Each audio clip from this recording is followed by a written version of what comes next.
Let's go shopping. Oh, I saw you. Some of you got so excited right then, and others of you were like, oh, no way. You know what? I understand. Even I'm not a shopper. But even if you don't like shopping, all of us love to wear a new outfit. And that's what we talked about last week. Remember, yesterday, we talked about putting on that new self, putting on Jesus. So today we're going to go just a little bit farther, and I want to remind you of a big wedding that happened a few years ago. It was all over the media. You may have even watched it. But it was between Meghan Markle and Prince Harry. Yep, I bet you were watching it. I wasn't, but I'm sure half the world was. I think it was like one of the most viewed weddings in history. Only maybe because of media presence. But what I noticed was this. Even though she was an actress, she was not royalty.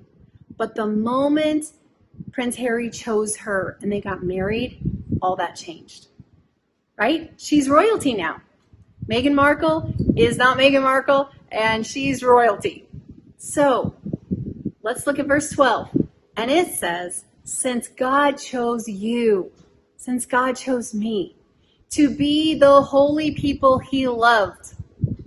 Guess what? We can't keep wearing Cinderella clothes. We can't keep dressing in rags. And what are those rags? Our filthy rags. Part of it is that list of stuff we talked about that we're supposed to put to death. But part of it is thinking that we can be good enough in our own self. Okay, we can't keep dressing like that. So what does it say? Since he chose us, we need to dress in his tender mercies, kindness, humility, gentleness, patience. Sounds like the fruit of the Spirit to me. It looks like Galatians 5 list. All right, it says make allowances for others, for each other's faults, and forgive anyone and everyone, I will add. Anyone and everyone who offends you. That's the way he wants us to dress. That's the bride clothes that Jesus has for us. And it says, remember that God forgave you. And the same way that he forgave you, you need to forgive others. And then the big stars, all these things are important. And then it says, above all. So for me, if someone gives me a whole list of things to do, and they're like, please do this, this, this, this. But if you forget, don't forget, this one thing is most important. Above everything else, remember this. So in this whole list of things, kindness, patience, tender mercies, gentleness, in all these things, humility, he says, above all, most important, yes, put on love.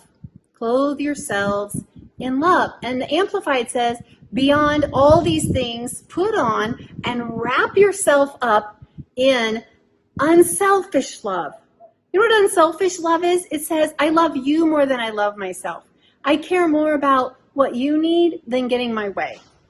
It says, if there's one piece of pie left, and even if it's my favorite, I'm giving it to you. Unselfish love. All right? And he goes on to say, which is the perfect bond of unity.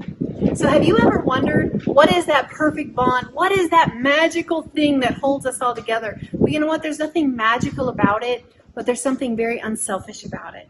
And it's the kind of love that Jesus had for us. And that's the same love he wants us to have for each other. So everything being bound together in unity, we all want that. We all want peace in our homes, in our relationships, in our workplace. What's it going to call for?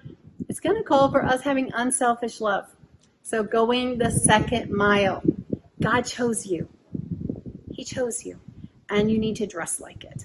So wear the things that he says to wear. Wear kindness. Wear patience. Wear gentleness. And above all, wear unselfish love. Because that is your crown.